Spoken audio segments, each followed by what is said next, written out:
questions. So you know, you don't have to hold all your questions to the end. We'll try to work those in as we go.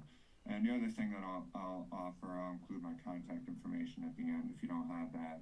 And I'm always happy to talk to people offline if you want to ask me questions individually that you don't want to ask on the full call.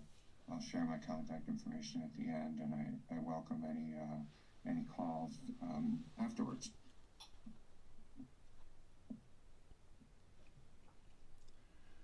Okay, so I think everyone on this call probably knows this, but we had new additions to our waste disposal bans that went into effect on November 1st.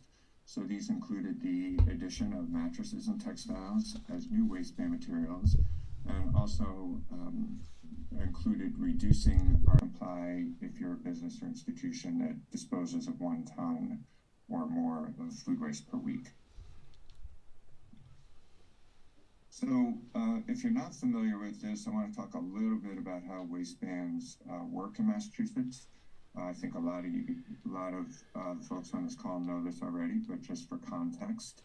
So solid waste facilities are each required to maintain and implement what's called the waste ban compliance plan.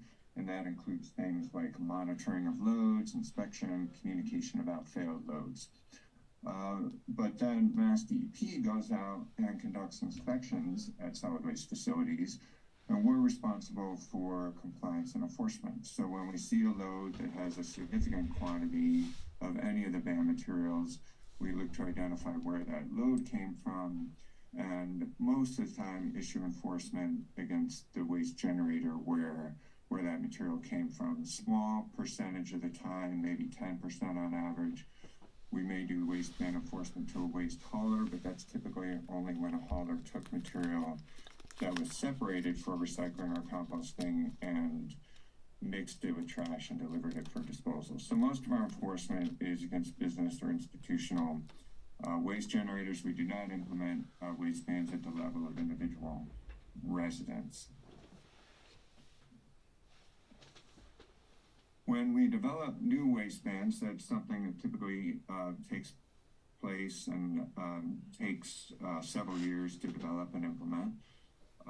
So typically, you know, a minimum of 2 to 3 years for development of a new waste ban.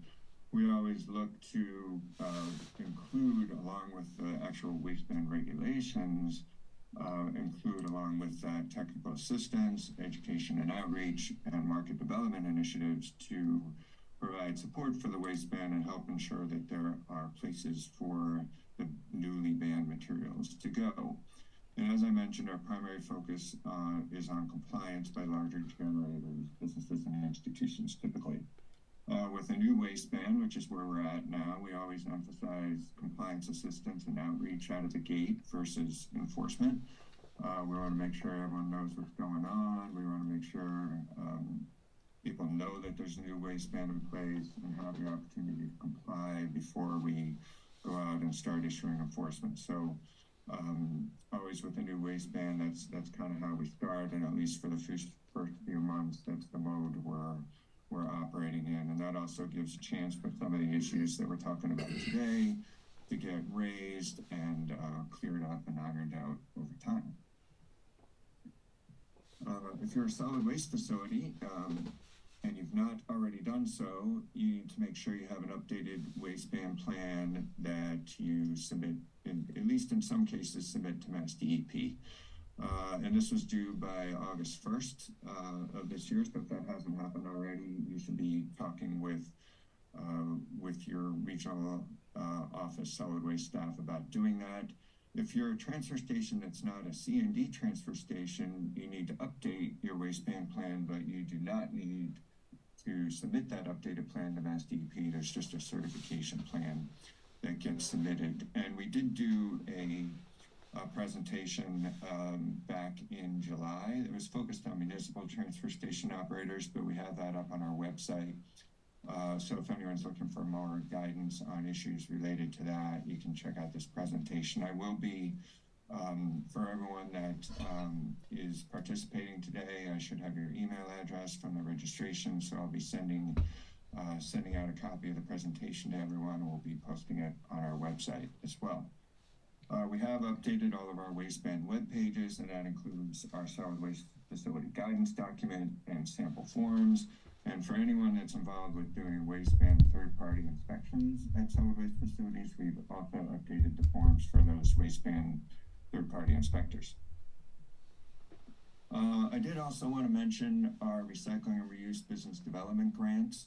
This is a grant that we typically offer for equipment to expand processing operations, which can support recycling, reuse, composting, aerobic digestion. We typically offer a grant application for that grant program on an annual basis. And at the moment, we have kind of an extra application round open for equipment that's only for equipment for collection of the new wasteban materials. So equipment involved with collecting mattresses, textiles, or food material. And that application is open right now, but it closes soon. It closes on December 9th. Through that grant program, we will give grant awards ranging from $25,000 to $100,000. We do have a minimum match requirement of 50% for those grants. And here's the link for that grant program if you want to know more about that. And I'd also be happy to talk to anybody offline about that as well. If you've got kind of specific questions about those grants, probably better just to have an individual conversation about that, and be happy to talk to you about that if you're interested or curious, or if you want to learn more. And then also, if you don't know this, we also have a recycling loan fund in Massachusetts. That program is open for applications on an ongoing basis. That's administered under contract to MassDEP by BDC New England. And this is the web link for that program. So if you're interested in financing assistance for something you want to do to expand your business operations, that loan fund's available on an ongoing basis. And it's pretty flexible in terms of what it can be used for. It can be used for any material. It can be used for collection as well as processing. So there's a lot of different ways the loan fund can be used to support what you're doing at your businesses. So if you're not already familiar with the loan fund, and you're thinking about investments at your facility, that's something that you can take a look at and you might want to take advantage of. So I'm going to pause there. See a couple things kind of come up in the chat here, so let me take a look at that. Let's see.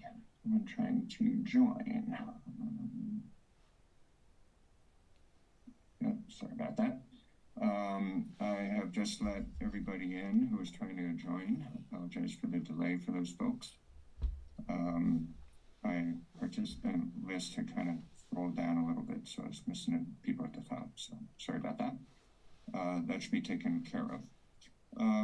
So George had a question about disposal facilities receiving a formal wasteban plan approval.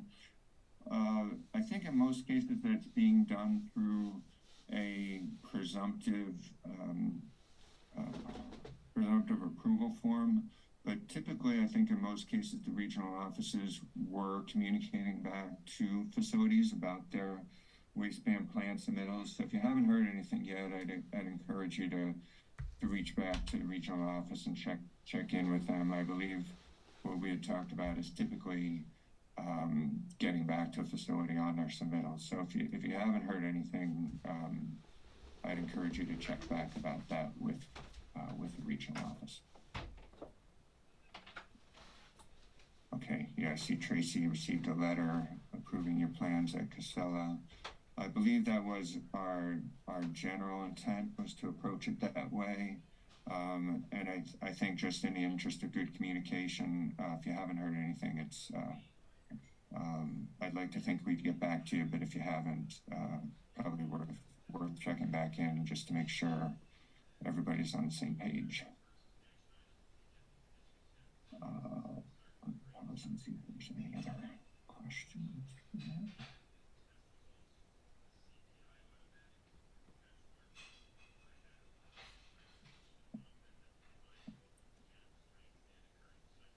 Okay, I don't see anything else at the moment, so I'm gonna move ahead to my next slide. Of course, these topics are all open for questions at any point as we go.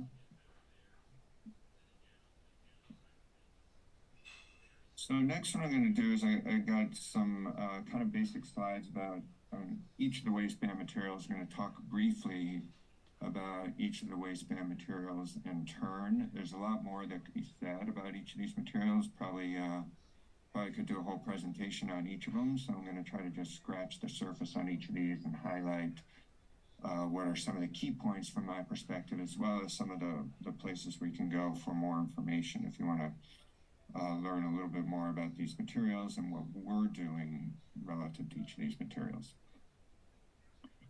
So food waste has been a priority for MassDEP for a long time. We've made some really good progress, but in spite of that, food waste continues to represent the largest portion of our municipal solid waste stream. So that's our regular trash from households and businesses. Roughly 1/5 of that stream is food waste.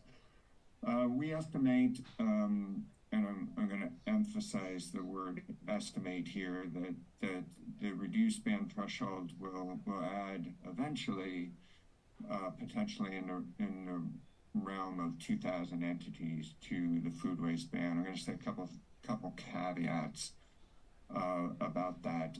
We do have a tool up on our Recycling Works Massachusetts website. I'll talk more about Recycling Works in a moment, but it's a way of kind of getting sector-based estimates for how much your business might produce on a per week basis by business sector, recognizing that there's a lot of variability across business sectors, and this could vary very widely from one business to another. So a couple comments about that estimate of 2,000 entities being subject to the reduced threshold. So that's based off of kind of these generic sector-based estimates. And we acknowledge there's a lot of uncertainty around those. We also believe that while we think by sector that restaurants will be the sector where that will have the greatest number of newly subject businesses to the ban, but we also believe there's good reason to expect that those estimates are high given what's been going on in the restaurant industry over the past couple of years. First of all, a lot of restaurants have flat out closed, and a lot of restaurants have changed the way they operate, maybe moving more to a quick service arrangement or having more takeout, more to go food service, which can potentially reduce the amount of food waste they're generating. So we acknowledge that some of the estimates of food waste generation may tend to be high for certain business sectors, for restaurants in particular. And while we hope, over time that the restaurant sector will fully rebound and get back to where it was, we think, in the short term, probably that number subject is a little bit lower than what we've estimated. And so Recycling Works, if you're not familiar with Recycling Works in Massachusetts is the program we've set up to provide assistance to businesses and institutions in Massachusetts on recycling, composting, waste reduction, reuse across any material. And all the assistance through the Recycling Works program is available at no cost to Massachusetts businesses and institutions. There's a range of levels of assistance available. There's web-based assistance, guidance, and resources. You can get basic assistance over the phone and via email. And then if you have a situation that warrants it, we can come out and do on-site assistance where we'll go out and visit your facility, walk through the facility, and make facility-specific recommendations about how to either add a new program or fix issues you're having with an existing program. A lot of the work that Recycling Works does with Massachusetts businesses is in response to waste ban enforcement that businesses receive from MassDEP. So we try to, make sure that we have that assistance mechanism in place. So if we do issue enforcement to a business, that there's also assistance available for businesses that are looking for help and guidance.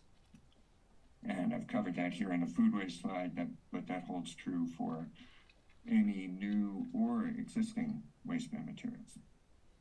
So here's the chart of our estimates of the number of businesses subject by sector. You can see that the top two are broken out between full service restaurants and limited service restaurants. Come out with about 1,300 total in that sector. Again, we have reason to believe that's on the high side, at least at this point in time. but, you know, by far the biggest sector in terms of our sector-based estimates for the number of businesses newly subject. And then you can see kind of the estimates for other business sectors, you know, and with the generators kind of spread potentially across a number of business sectors. I'm not going to go through this in great detail, but just gives you kind of an idea about the types of businesses that may be newly subject to the ban. I do want to say one more thing about these estimates, that there may be some businesses who are compliant with the existing ban, so they might have been disposing of 1 ton or more per week, and taken steps to divert food waste from disposal, and may be in compliance with the 1 ton per week ban, but may not be in compliance with the half ton per week ban. So some businesses may have taken certain steps, and they may need to take more steps going forward to comply with the half ton threshold. That's something to keep in mind relative to the food waste ban. The other really important thing to be aware of, I think I'll get into this more in a moment, but to comply, that doesn't mean you have to eliminate all your food waste. It just means you have to take steps to get your food waste below the half ton per week threshold. And there's a number of different ways that businesses can do that. And that can be done in a variety of different ways. And it doesn't always mean that you have to have separate food waste collection set up. In some cases you may really need that, but maybe not always. And one number that I didn't put in here, but I think it's kind of important for context, is that we estimate roughly 2,000 businesses subject to the current ban, and the information that we get on an annual basis from haulers that collect food waste show that as of the end of last year, about 3,500 businesses were separating food waste. So we're looking at about 2,000 subject under the prior ban, about as many as potentially 4,000 ultimately subject under the new ban, and about 3,500 businesses currently reported to be separating food waste. So I think compliance is actually, you know, we're actually well on our way for a lot of businesses to comply with the new ban actually before it even took effect. So that's a piece of good news. So we have a very much more extensive Q&A about the food waste ban that's up on our website. I provided the link to that on the bottom of this slide, but I want to touch on some of the common questions that come up all the time about the food waste ban. So what if you're a chain with multiple locations? So in that scenario, your food waste relative to the ban is determined per location, not added up across the company. On the other hand, if you have multiple businesses together in one location, like a shopping mall, food court, for example, and all of that waste is being managed together, which it probably is, then that's looked at as one entity relative to the food waste ban threshold. So businesses that might not individually be subject might be subject because of the way their waste is being managed. If you're a school system with multiple locations and those are separate locations, so you have like an elementary school, a middle school, a high school, and they're all separate locations, food waste generation for the ban threshold is determined separately for each of those schools, and they're not added together. It's separately per location. Packaged food is subject to the ban. It's not flat out exempt from the ban. We do have a number of facilities in Massachusetts that have deep packaging capabilities. I will talk more at the end of my slides about waste ban waivers. We do have opportunities to issue waivers to allow waste ban material to go for disposal when there's no viable outlet. And that does sometimes happen with packaged food, but there's not a flat out exemption for packaged food. And often there's infrastructure available to handle it. Happy to go into that more later if people have more detailed questions. And then how does the ban apply to dormitories or retirement communities? So the ban does not apply to residential food waste, and in that context, we consider things like retirement communities with senior housing, apartment buildings, dorms at colleges and universities. Those are all considered residential subject to the ban. So food waste from those places wouldn't be counted as food waste subject to the ban. Of course, if you have like a college dining hall, or if you have like a retirement community with a central dining room where there's kind of central food service, then that would be a commercial food service establishment in our eyes and would be subject to the ban. But kind of the food waste from individual apartments and things like that generally is considered, in our mind, that's residential. We don't consider that subject to the ban. Keep on working along here. So how can I comply? So if you're a business that's generating food waste, there's a lot of different ways you can comply, and you can comply through any combination of these methods, and this may vary widely from one business to another. So the key is not that you eliminate your food waste, but that you get your food waste below that half-ton per week threshold. So it means you don't have to capture 100% of the food waste at your facility. And you can comply through any combination of just upfront waste reduction and prevention, food rescue and donation, on-site systems, or working with a hauler to collect food waste and send it off to either animal feed, compost, or anaerobic digestion. And as I mentioned a minute ago, you may have taken steps to comply with the 1 ton per week ban, but you just may as a business need to kind of reassess where you're at. So obviously you guys are not food waste businesses subject to the ban, but I'm really raising this from the standpoint, if you're working with customers that are in this situation, it's important that you kind of understand how what their compliance options are. And our take on this, and when we go out and do assistance through the Recycling Works program, our take is that we want to work with a business to find the best compliance solution for that business. And a lot of cases that may be the most cost-effective compliance solution, but in other cases, businesses may have certain things that are important to them, regardless of what the waste ban requires. We have a lot of smaller businesses that separate food waste, even though they're not even subject to the ban. So what an individual business wants to do, what's most important to them, may vary from one business to another. When we go out and talk with individual businesses and provide assistance to them, our focus is going to be what's their priority? Is it cost effectiveness? Is there something else? Do they really want to prioritize food rescue and donation? Are they particularly interested in a particular compliance outcome? So we'll always try to prioritize that on an individual basis. But I think the point being, there's a number of different ways to approach this, and it's probably going to vary widely from one business to another.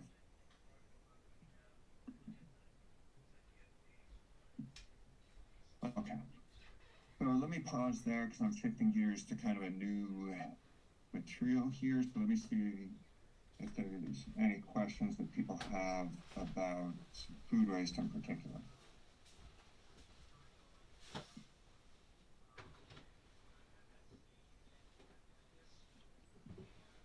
John, I have a question. Yes, go ahead. Yeah, my name's Mike Evans and I work at Williams College. I'm just curious about that first bullet point.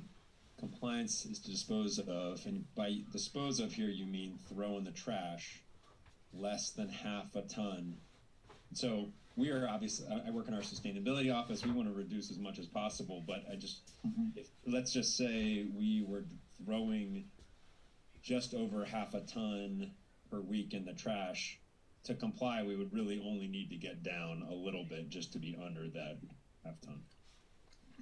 Okay. Yeah, that's correct. So, what you would need to do at that point would be really kind of anything on the margins that would reduce your food waste. Yeah, okay. Okay, great, thank you. Yep.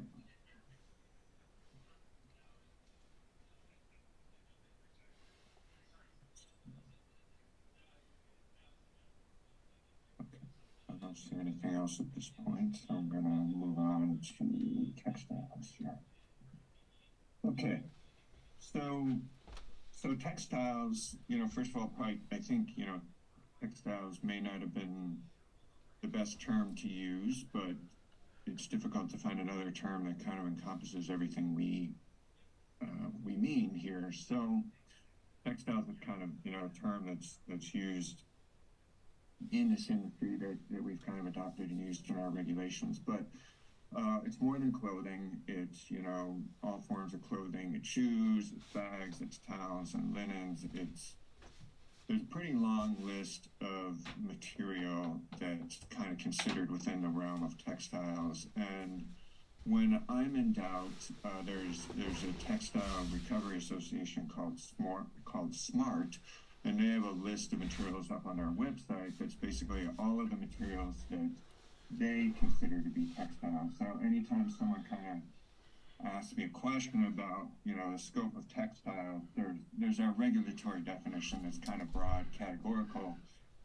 But if there's something else along those lines, I often go to that industry website to kind of get an idea of whether, you know, the industry views something in particular as kind of part of a typical textile stream. But it's a lot of stuff.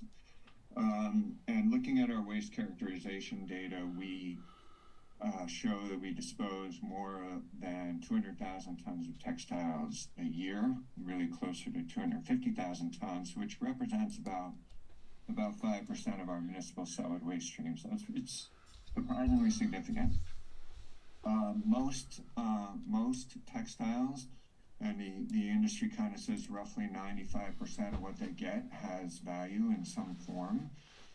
There's kind of a hierarchy of value to textiles that I can talk about a little bit more, but it generally does have value, and most entities can save money by diverting textiles from disposal. The real number one rule for textiles is that they need to be clean and dry.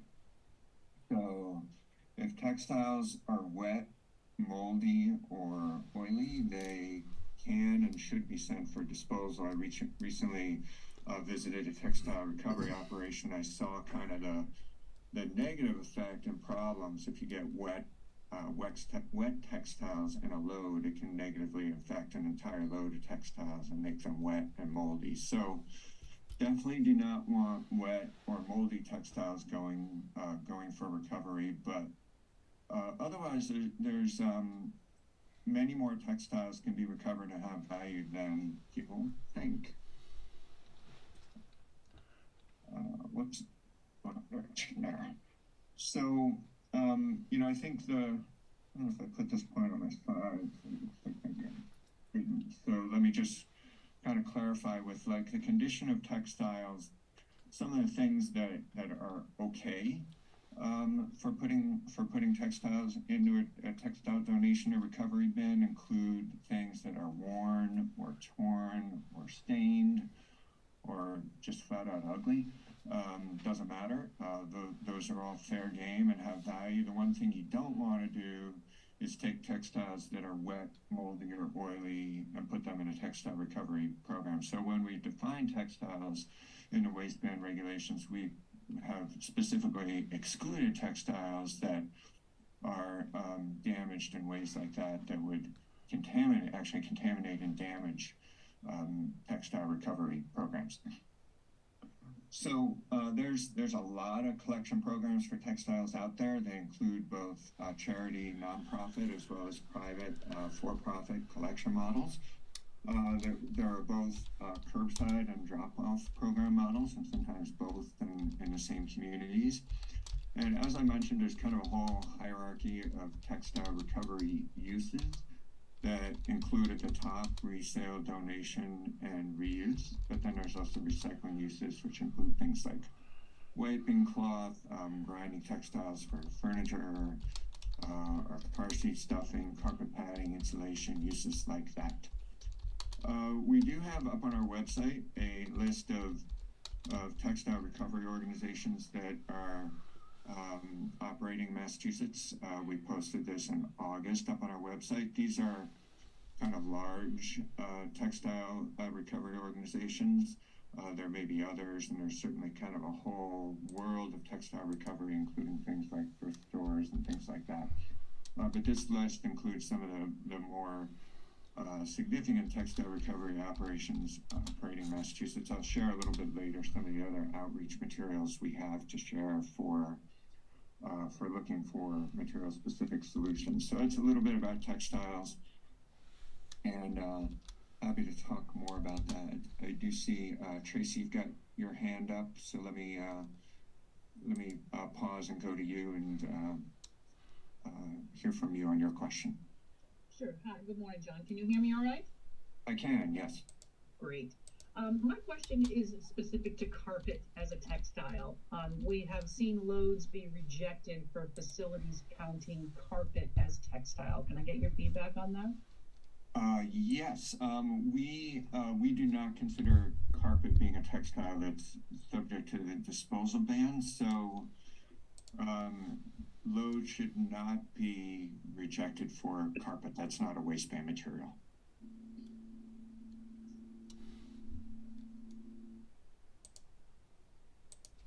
Did that address it adequately? It did. Perfect. Thank you, John. Okay. Ben, I see you got your hand up. Yeah, I just want to make a comment, John, that we are seeing a tremendous amount of textiles now ending up in our single stream collection. And we've worked very hard to keep this material out in the past because it does cause wrapping in our equipment, especially if it's sheets and towels and stuff like that. Wow. So I guess the good news is that people have listened to what the ban is. The bad news is that we need to need to do a better job of educating our residents that are putting this material back into the single stream, because we don't want to go back to the point where we're not getting the production in our single stream plants because of dealing with the amount of textiles that we have. And we've seen it at both of our MRFs, Zero Waste, and at E.L. Harvey. So just a heads up on that, John. I don't know if there's a solution out the gate except for letting people know that there are these other collection options that you've just mentioned. Okay, and Ben, just to clarify, that's something where you've seen an increase in that recently? Yes, we have seen an increase since the ban went into effect. Yeah, okay. It's new. Yeah, okay, yeah, certainly not our goal. So we'll, the one thing I can say off the top of my head about that is we'll kind of take that back as something to highlight in the outreach we do through our Recycle Smart program, and highlight kind of to all our Recycle Smart partners out there also, which is a lot of our municipalities, to get some messages out. We've given that message before, but to emphasize the message that textiles do not belong in your curbside bin.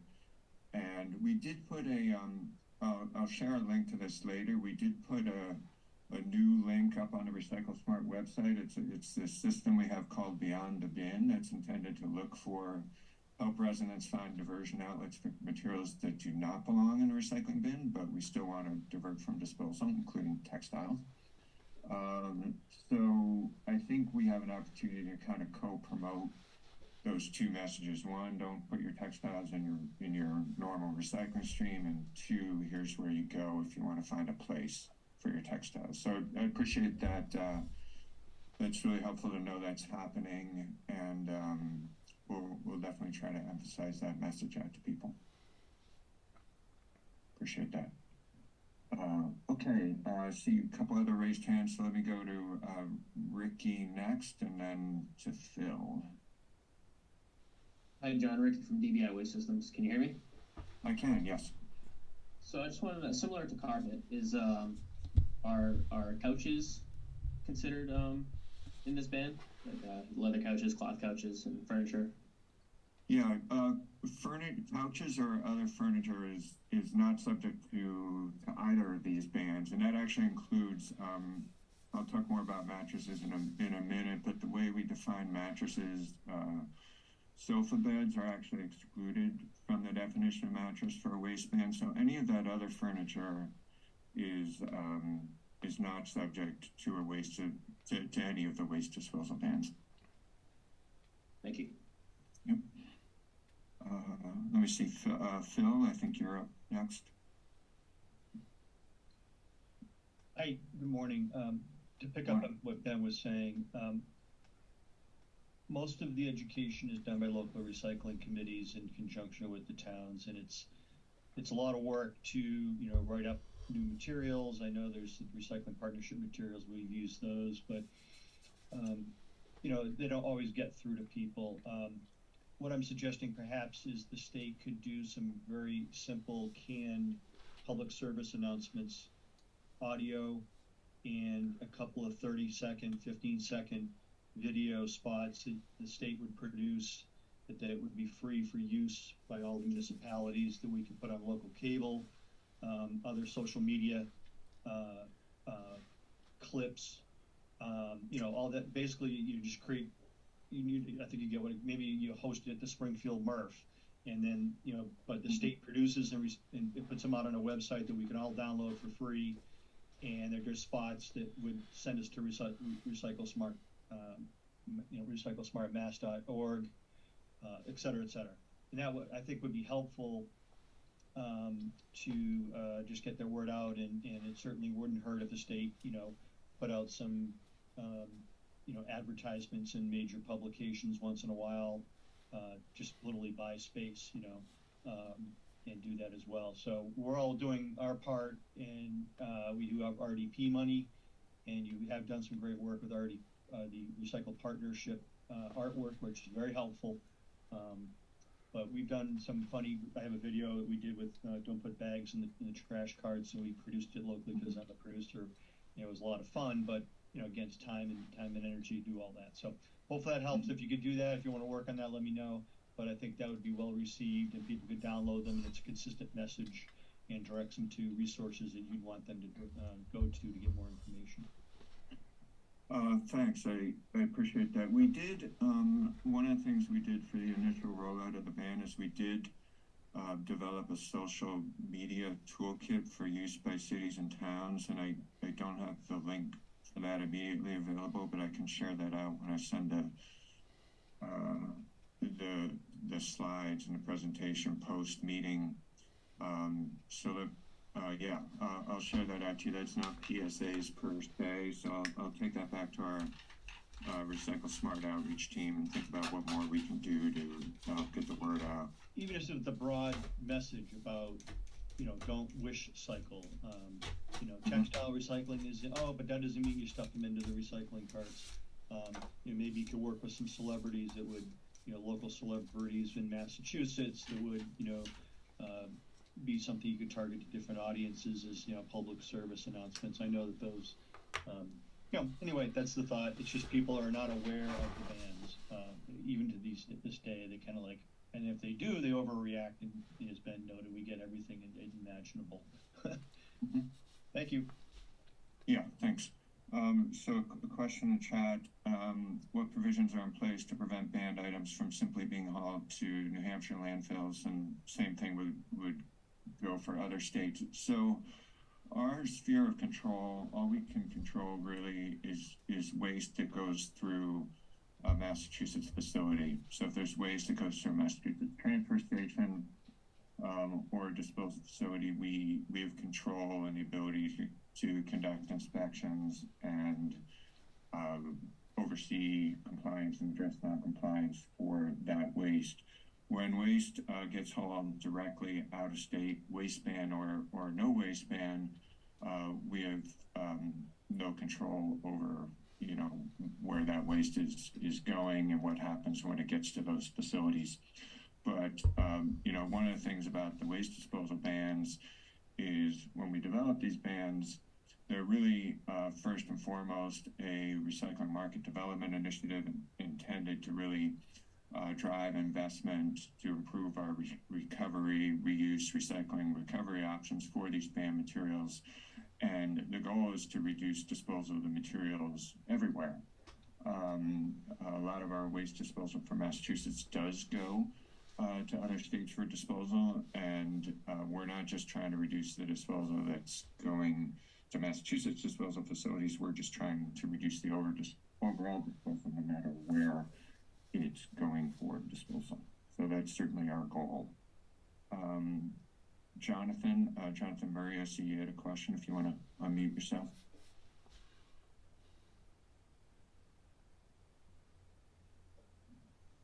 Good morning, Jim. John, thanks. Yeah. Well, Ben made me a little nervous. I haven't seen the same problem he has at my MRF with the textiles yet, but I can see that as being a problem. You know, people think, hey, you know, I can put this in my single stream now. It's a recyclable. So you guys, I gotta say, out west of 495, way west of 495 where I am, you did a great job. They had some great news stories on the local news channels talking about the new bans. Multiple days over multiple weeks. It might be something if you could do another one of those to say, hey, and by the way, I don't think people are gonna try to stuff a mattress in their single stream bin, but you never know. Cut it up into a bunch of pieces. But as far as the textiles, I think that would be helpful for us because I'd hate to see that happen to us as well. So I appreciate you bringing that up, Ben, and I agree with you. So if there's something that can be done to maybe just follow up on that, say, hey, don't put them in your single stream bin or your recycle bin. That would be helpful. Yeah, there was a period where I think I was being interviewed for stories on almost a daily basis for both print and broadcast media, and it was great because it was an opportunity to get our message out for free. You know, we didn't have to pay for advertising. We had a chance to get out in the media and share the information about the ban and some of these important messages. So we're going to continue to try to engage the media as we go, and hearing this information, you know, feedback like what Ben and Phil mentioned is important to me because, you know, we have a kind of a limited number of messages we can emphasize when we talk to media. So knowing about a dynamic like this is important because it gives me the opportunity to emphasize that when we're doing public outreach. So it's really that's one of the reasons why this feedback is really important, because knowing that that's happening, we can, you know, use our limited media opportunities to highlight this message. Yeah, so we'll definitely look for the opportunity to do that. Thanks, John. Yeah, thank you. And you know, I think that's also kind of my way of saying if you see other issues like this coming up as you go. You know, not just on today's call, we always welcome the feedback. We'd always, you know, want to be in close communication with the industry and know what's going on so we can hopefully address issues in a more proactive way. Chris, thank you for your comment. Terrific information. Glad you could join us. We'll share more information back out. If anyone else does need to leave, before I'm done going through the slides here, as I mentioned, we will be sharing slides out following the meeting, and I do have the email address for each of you who registered. Okay, let me keep on going. I'm going to go to mattresses, which I think is a material where we've received the most questions and discussions. So I wanted to make sure to take a good chunk of time to talk about mattresses. Just doing a time check. Okay, we're doing okay. So mattresses, we dispose of a lot of mattresses in a year. We estimate around 600,000 mattresses a year are being generated, although there's kind of an area of mattresses that we don't know a lot about, and some portion of this estimate I think is really managed kind of outside our systems. I think some portion of these mattresses are going to refurbishing and resale, and it's something that we honestly don't have a lot of information about. So we've estimated about 600,000 mattresses a year. Not sure those are all going through our solid waste facilities necessarily.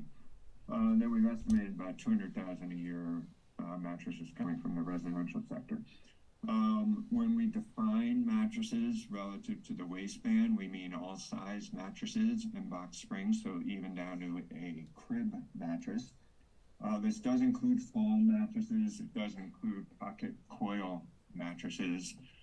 Things it doesn't include: air mattresses, mattresses and sofa beds. It does not include futons.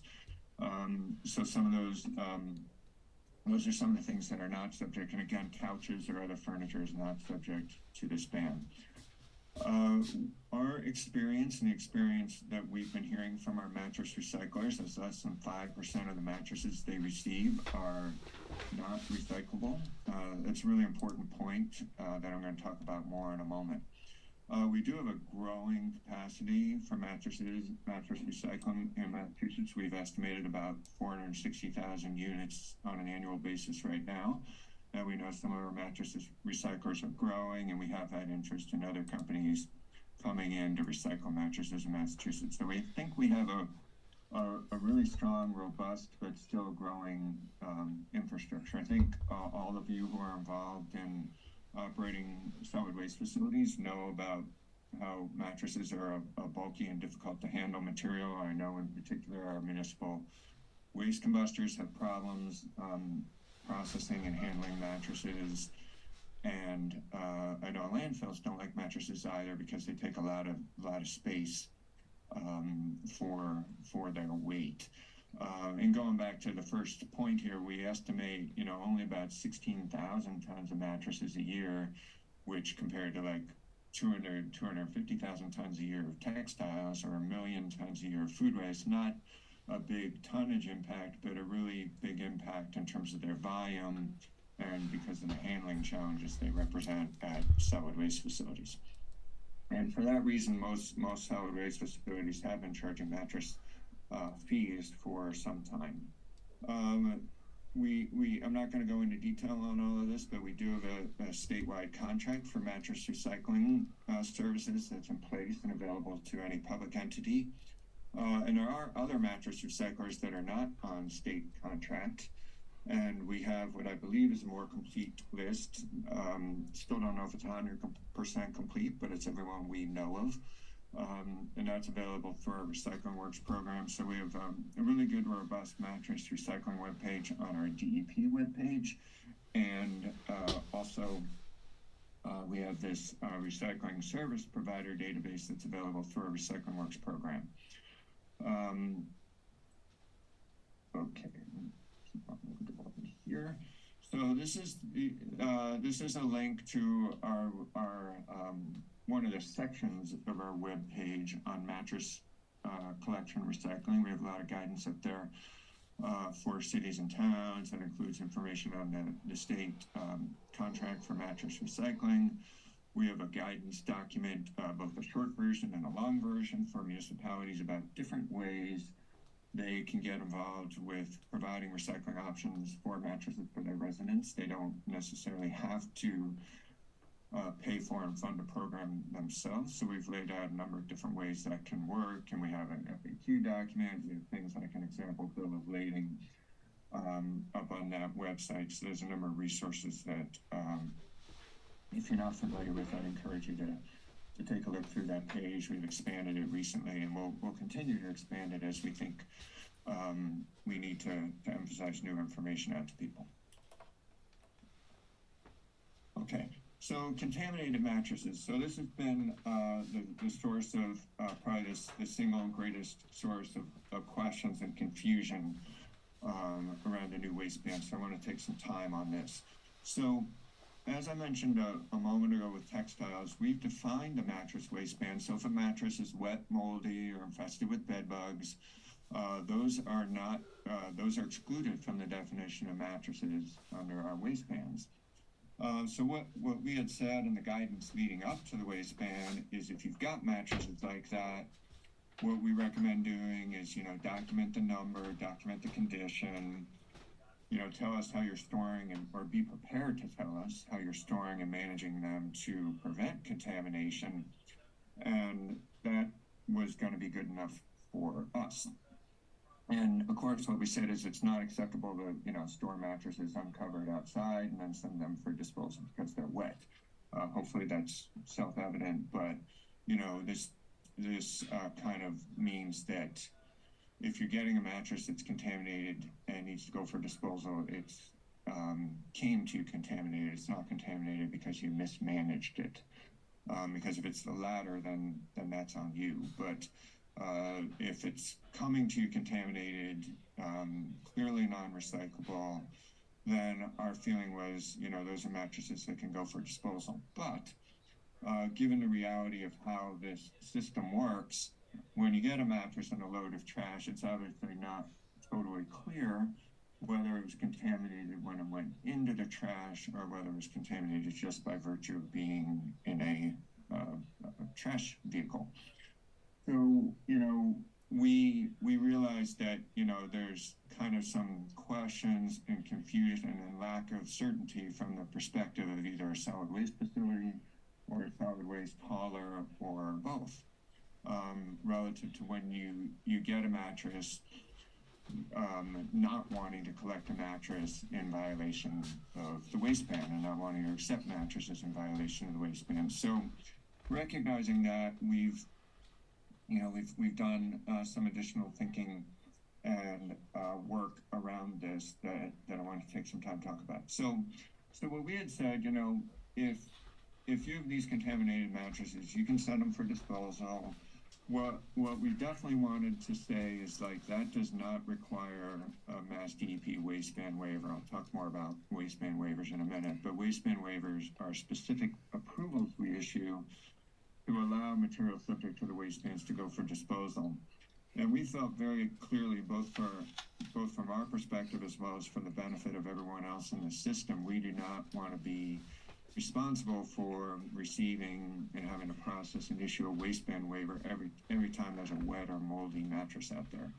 Because even if it's only, you know, 1% of all the mattresses out there, and there's, you know, 600,000 mattresses a year, that's still 6,000 mattresses a year. That's a lot of mattresses to be issuing approvals for. So what we developed was this contaminated mattress certification form. So this is an online form. It does come to us, but we do not, this does not require an approval from us to send a mattress from disposal. But what it is a certification of mattresses that you have that are contaminated, why and how they're contaminated, how many, where they came from, things like that, and certifying to the condition of those mattresses specifically not being acceptable for recycling. And we want that very much tied to the fact that not just like it's stained or it's dirty or yucky, because those are all recyclable, but something about the mattress makes it specifically contaminated to a degree where a mattress recycler would reject it for recycling. So here's the link to that form. That form goes to us. When you submit the form, you receive a confirmation that you submitted it, and you also get a PDF of the form that you can share with anyone you need to. So this can be a solid waste hauler or a solid waste facility.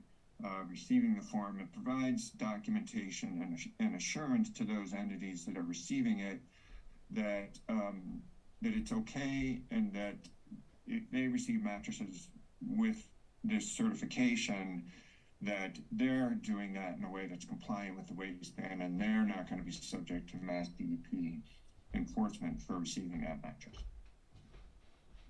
So, you know, our starting presumption is that most mattresses are recyclable, and in most cases, mattresses should be going to a mattress recycler, and they should be making the call on when a mattress is recyclable or not. Mute everyone here.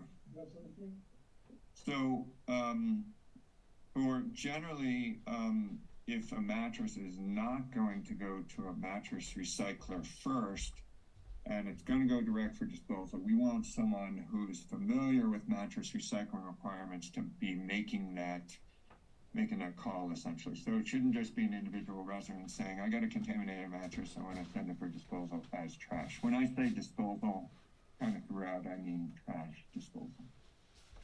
So it should be someone familiar with mattress recycling standards who's saying it's okay for this mattress to go for disposal. So that certification form, some of the entities that, and this is still evolving, but some of the entities that we think are appropriate to use this form certainly include a mattress recycling facility, so they have mattresses that they're discarding because of contamination. Obviously, they are fully positioned and qualified to make that judgment. Of the municipalities collecting mattresses, and the most common scenario that we've had come up is getting mattresses that have been dumped illegally. They're wet, they're soggy, they're moldy, really shouldn't be going to a mattress recycler, and it's obvious. And then also kind of regular business and institutional mattress generators, people like hospitals, colleges, universities.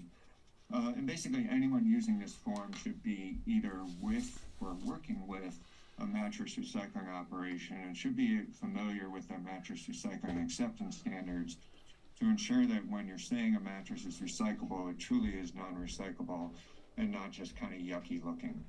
Because again, the presumption is that 95% of the mattresses are recyclable, and what we're talking about here are exceptions and not the rule. Let me pause there. Go back up to mattresses. I'm going to shift gears to talk about some of the other supporting programs in a moment, but this has been, I think the area of greatest questions and concerns relative to new waistbands, so I want to make sure I cover this. So I see that, Tracy, you've got your hand up, so let me go to you first.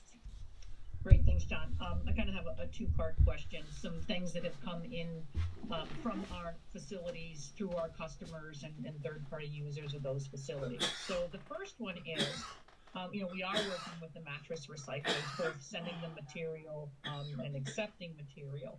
So you just highlighted, that the rejected mattress form is great. That was one of my questions, so you've eliminated that.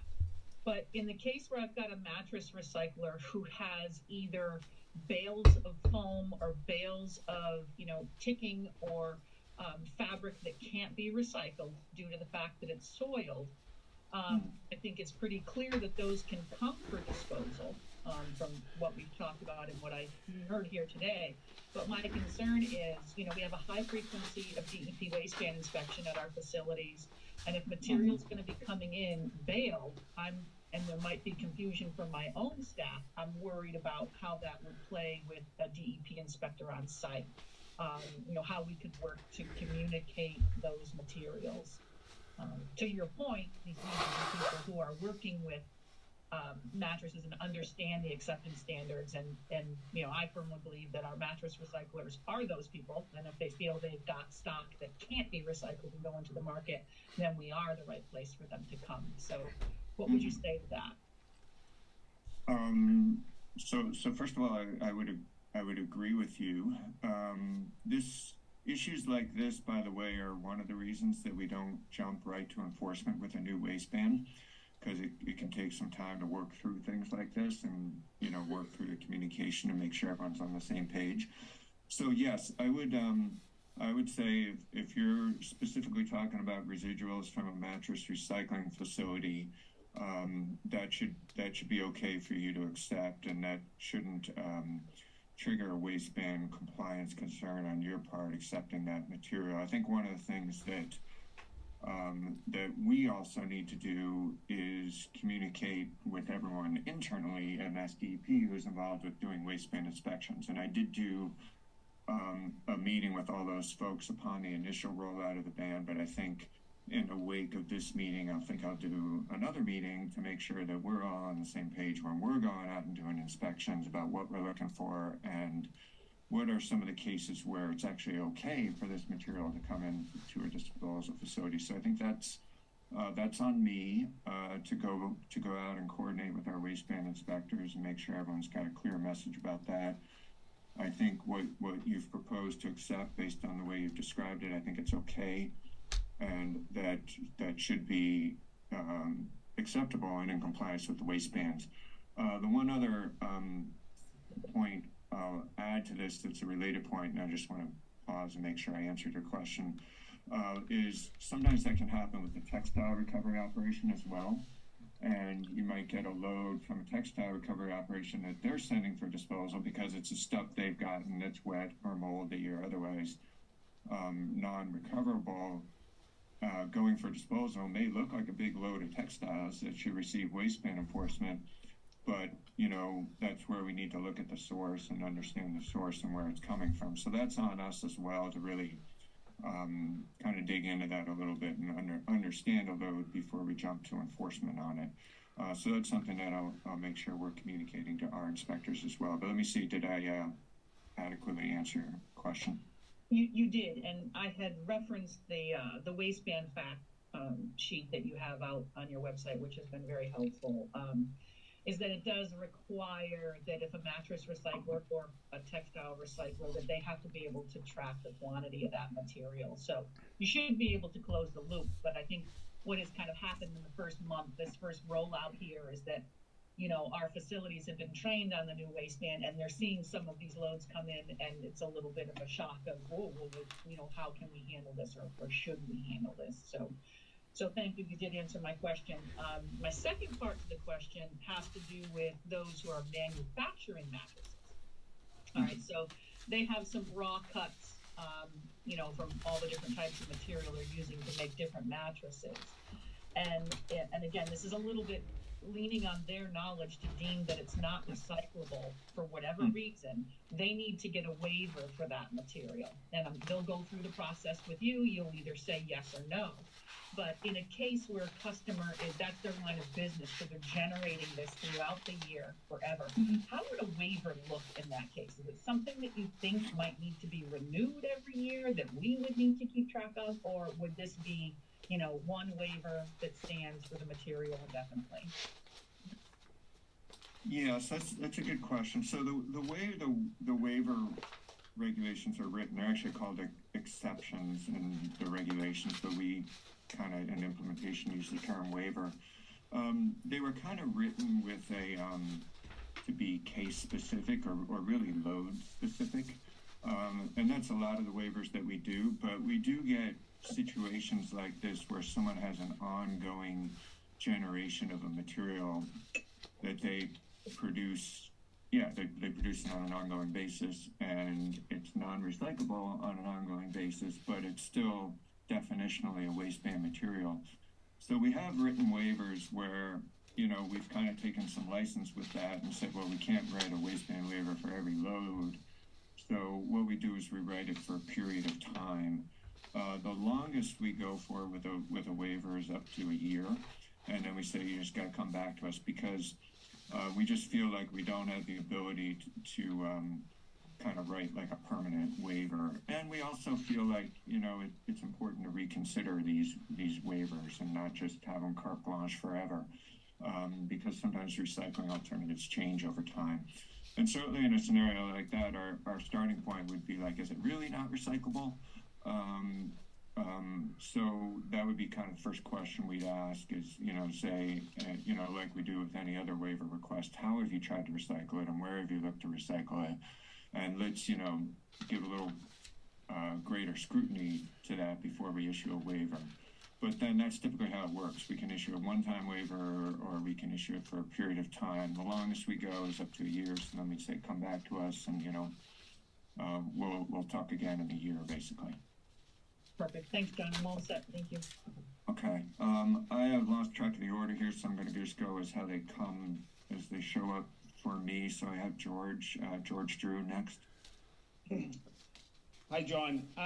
Yeah, I guess from Covanta's perspective, I want to just add a few things. I think the mattress certification form is a good tool to provide that communication between that generator or that customer and the department.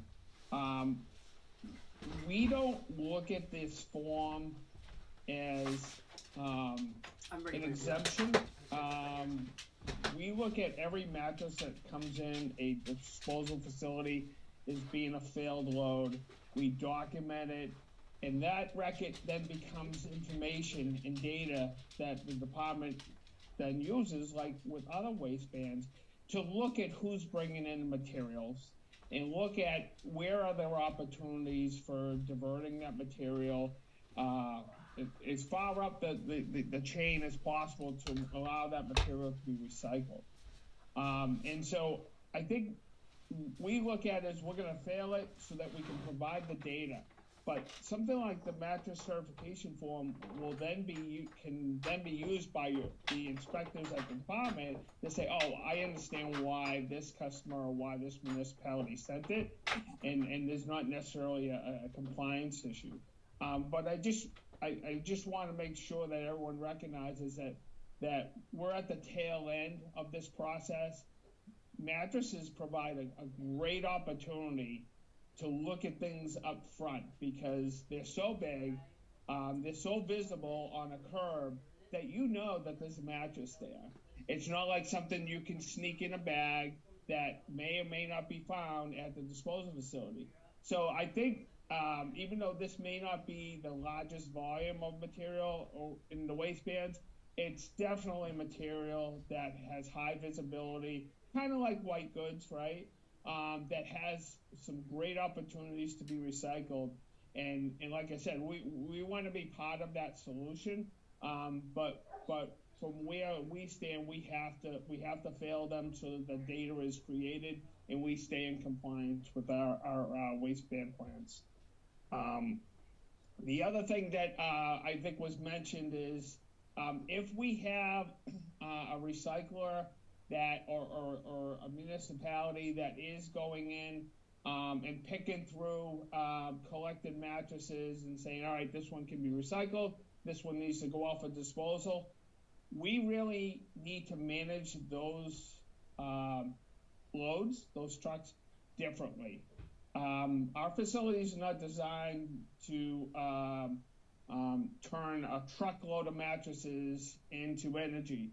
It's going to require special attention so that we don't have operational problems. And I just, we're willing to work with our customers, our municipalities, other businesses on this, but we need to have that scheduled. That needs to be managed differently than a mattress that gets put into a rare packer that comes in with the rest of the trash. I think those are kind of the two main points I wanted to throw out there and either get feedback or at least provide that information up front. Okay, yeah, I appreciate that. And I think, there were two, I think, there are probably several goals we were trying to address through that certification form, but the number one goal was that to try to address the scenario where receiving facilities and or waste haulers were pushing back on accepting a certain mattress or mattresses, and we had the potentially problematic scenario of a mattress literally having nowhere to go. So we wanted to make sure that it could be accepted for disposal and wouldn't be rejected on the basis of the waistband. So that was our number one goal with that certification form. The second goal is to provide clarification that when our inspectors see a load and we get this certification form submitted to us, we can go back and check for the certification form. And if we see that a certification form is being submitted, we're not going to do an enforcement on a load like that. So it provided kind of that dual purpose. That was important. What was important to us with the certification form. We do understand that there are facility management and operational issues that are distinct from waistband compliance issues. And I think that's some of what you were describing there with a facility like Covanta Haverhill, for example. So, I understand that, and that's, part of the reality of managing these different streams. We just want to make sure we're addressing the waistband compliance aspects of it in a way that ensures that the material still has a place to go, and it's kind of our number one priority. Understood. Thank you. Let me go next to Jan Amin. Hi, thanks, John. It's probably perfect timing for me to go after George because I was wanting to comment on the tracking form, which I had not looked at previously, but I was on a call with a disposal facility transfer station this morning, and I've mentioned to you, John, that as a municipality, we've seen for not recyclable mattresses, we've seen the price go from $35 a mattress to $75, and my peer in the Northern Berkshires got $175, and yesterday I heard of a vendor hauler charging $200 a mattress.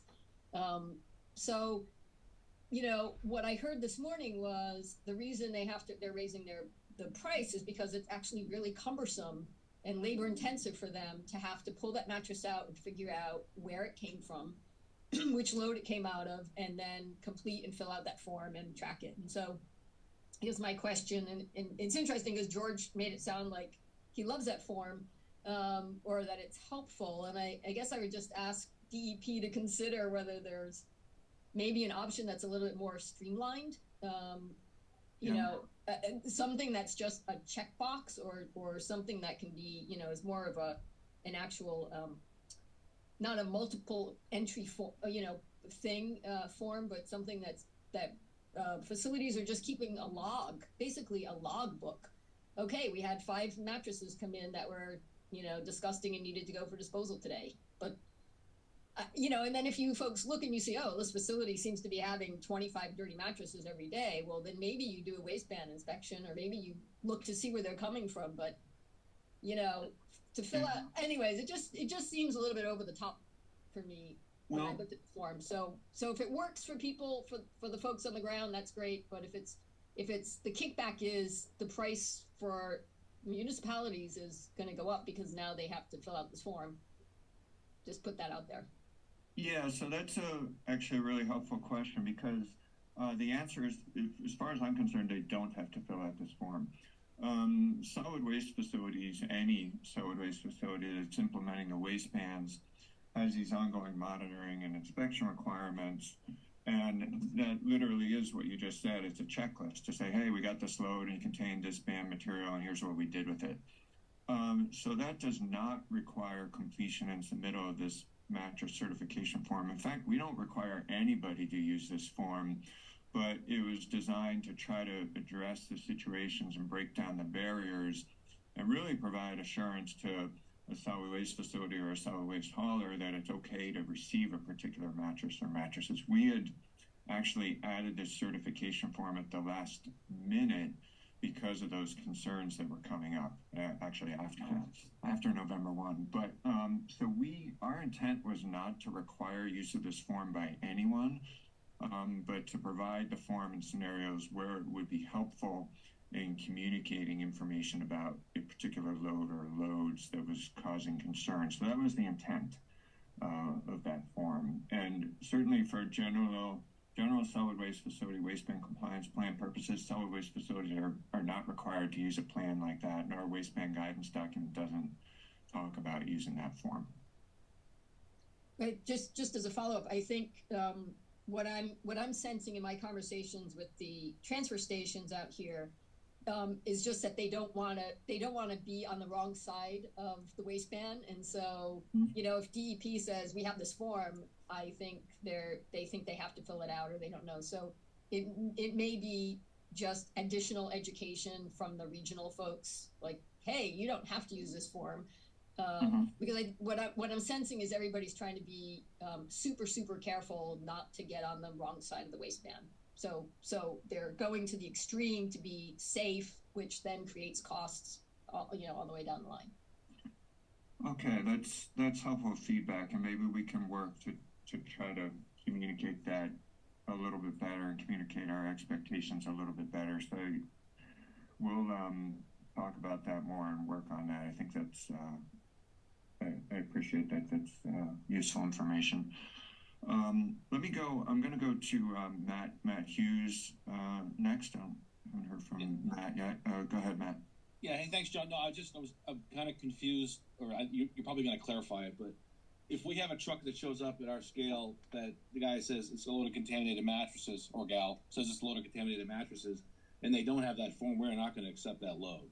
So that we're really relying on that certification, because it's the documentation that we would need to show that why did you accept this load of mattresses. So I guess further clarification on that would help. Also, just it kind of talking off what George was talking about. I mean, it really, by the time we get the mattresses, it's really too late. And coming into into November, because now we're not just waste energy anymore, we're hauling and transfers as well. But we put out a lot of communication to our customers saying, hey, look at, as of November 1, Textiles mattresses, we're going to not accept them, and we're going to charge you if you try to put them in there, and we may even pull them out of if it's in a dumpster, and just leave it leave it there. So that's not the perfect answer, but for us to be able to make sure we're operating in compliance and doing what we have to do, we're going to take action on the ground before it even gets picked up, to the extent we see it. So I just wanted to put that in there. Yeah, I mean, my sort of suggestion and expectation would be that you would handle mattresses in kind of a similar way as you handle other bulky waistband materials. tires, CRTs, white goods, things like that. Is that what's happening? Yeah, I mean, it's really become hypersensitive. Like Jan kind of said it, and we see, and like George says, they're really easy to see. Maybe after some time goes by, we'll kind of get a little more practice under our belts. But we would accept the CFC materials and put them aside and have the freon removed at some point and recycle the metal, and then we would take the CRTs and put those aside and get those recycled at some point. But it's difficult with the mattresses because when they come in, they're probably not recyclable. But I think you said it earlier, the people that actually recycle the mattresses are in the best position to tell us if it's recyclable or not.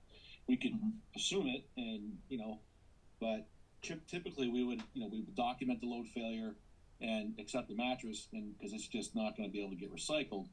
To the extent that we would be able to, then it becomes a storage issue, and they're going to sit on the tipping floor for a period of time, and probably by the time we have enough to ship out, they're going to be not recyclable. So it's a little bit of a different animal than the other bulky items that we've been dealing with in the past. I guess that's my long answer. Mm-hmm. Yeah, I guess what I understand what you're saying, but kind of if maybe to just ask you another clarifying question, if it's one thing to kind of say, okay, we're going to accept that, and we're going to charge a certain fee for a mattress because it has a certain management cost to us, versus like rejecting it and sending it back. So the difficulty with that is if it comes in a front load truck, you really don't know where it came from because the person's doing a route. Right. If it comes in a transfer trailer from a transfer station, it would be surprising to see it at that point.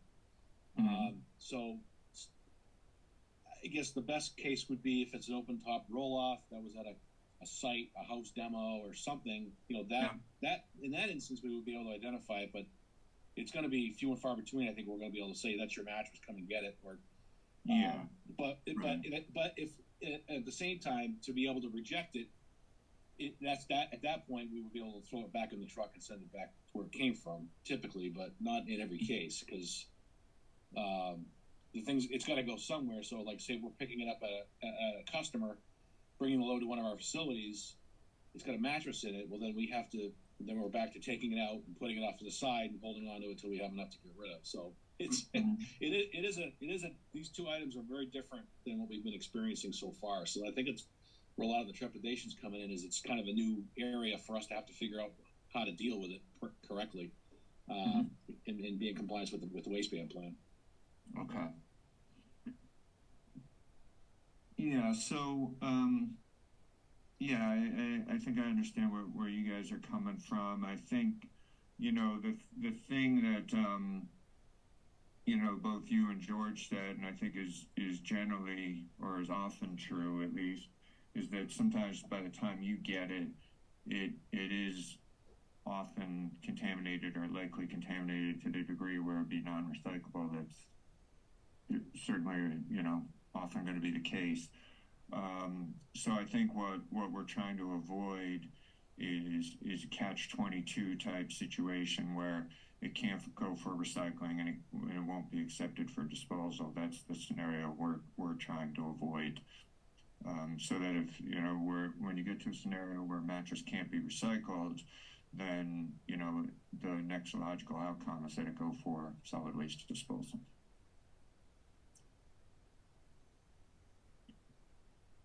Let me go next to Phil and then to Derek, and then I'm going to try to get into my remaining slides after that.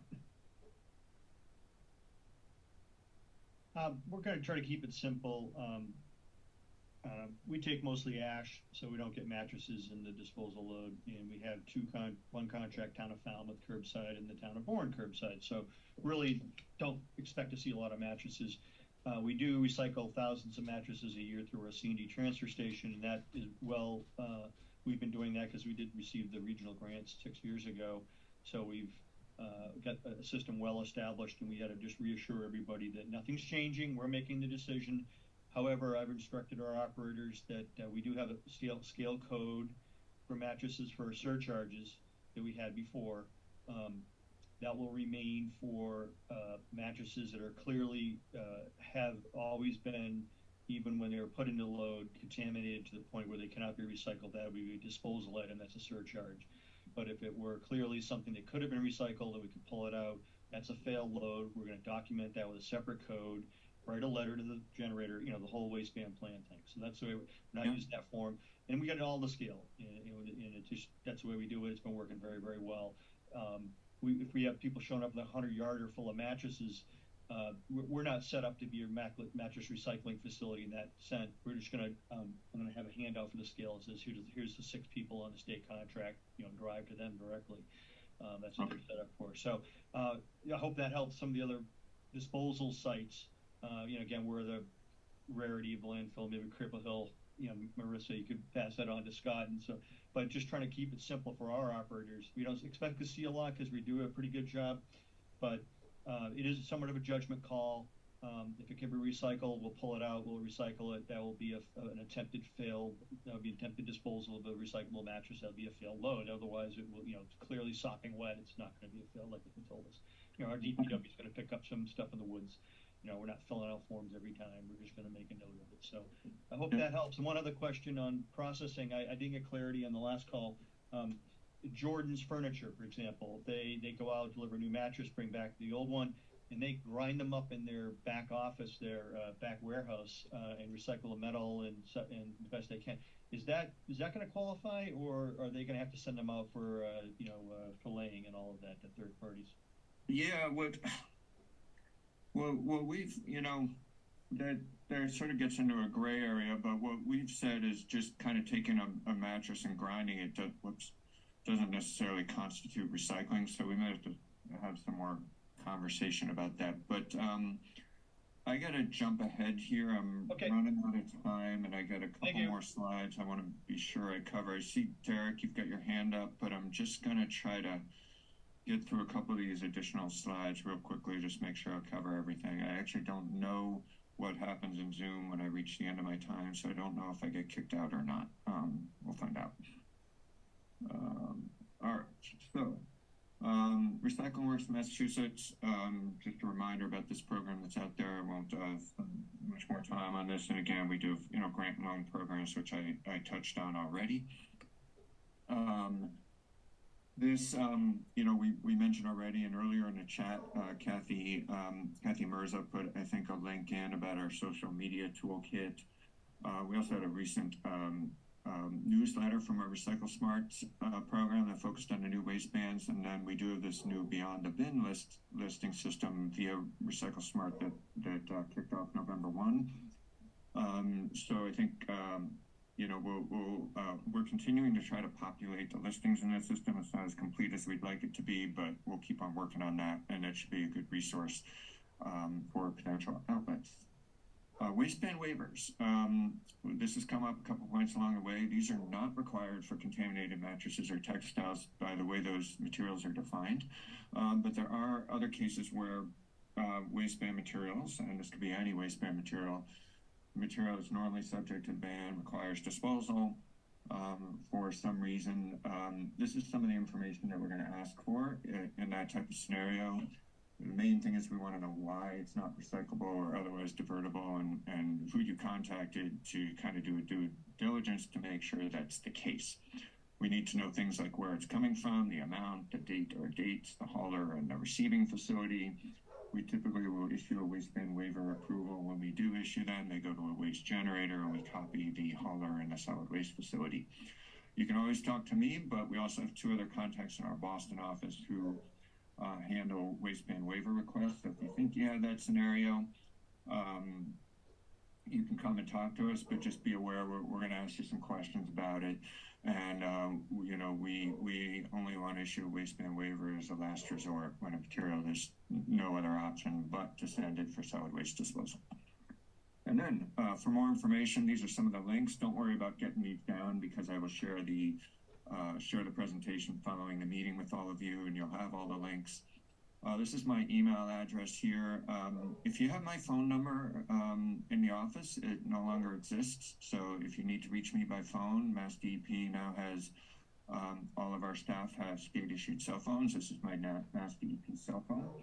So if you have other questions, which we didn't get to today, which I think is quite possible, this is my email address and my phone number. Please reach out to me. Happy to talk with anyone along the way. I did see the one comment from Marissa, which is interesting, that you had a container at Cripple Hill, and that hand-up took 17 out of the 18 matches that you had accumulated. That's pretty interesting. So that's good. Good to know. The grinding. So that's a complicated question. I don't have a lot of time to cover it, but basically, you know, the issue being that our standard for our state, for our mattress recyclers on state contract, is that they recycle upwards of 75% of a mattress components. And that typically includes some portion of all of the wood, metal, fabric, and foam.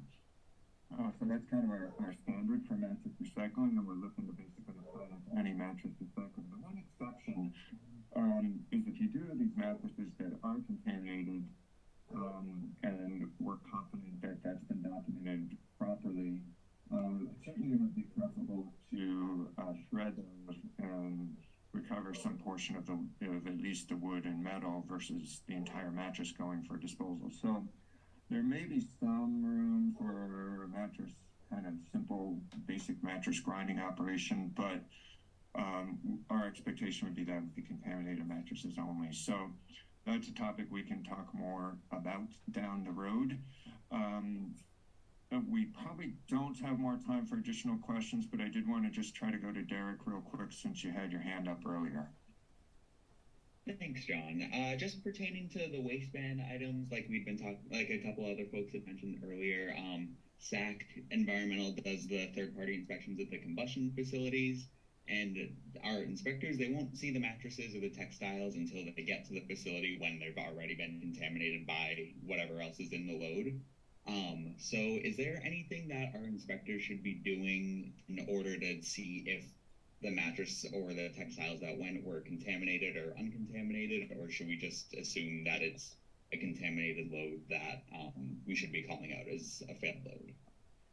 Yeah, I think in that scenario, if you're either doing the waistband compliance professional inspections or other third-party waistband inspections at a facility, you should record these just record that you see these materials and not worry. You don't have to try to track down a certification form or anything like that.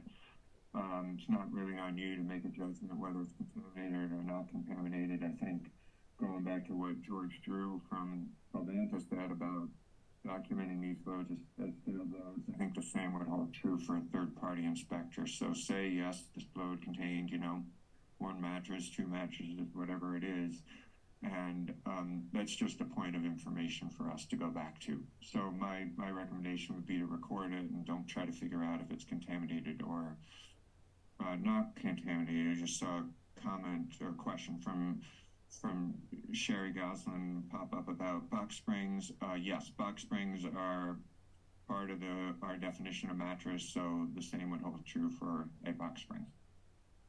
Great, perfect. Thank you, John. That's what we've been doing, so we'll just keep operating as is. Yep. And Phil, I just saw your follow-up comment about the large retail outlets. Yes, definitely a good suggestion to reach out to the retail outlets. So we will put that on our list to check in with them. I think that makes a lot of sense. So I know we used the full hour and a half here, and I do fully appreciate that I may not have got to all the questions that were raised, but I'm sure folks may have other questions that you didn't get a chance to raise. So again, let's keep the communication flowing. It's really important that we hear what's going on from your perspective, and that we hear, your questions, your comments, concerns. So we want to keep those lines of communication open. So please feel free to reach out to me at any point. I would, lots of people at DEP working on this, but with this particular program, I really want to hear about this stuff myself. I'd appreciate you going to me directly. If you want to include other people in that communication, that's great too. But I really kind of want to keep tabs on this firsthand myself. So stay in touch.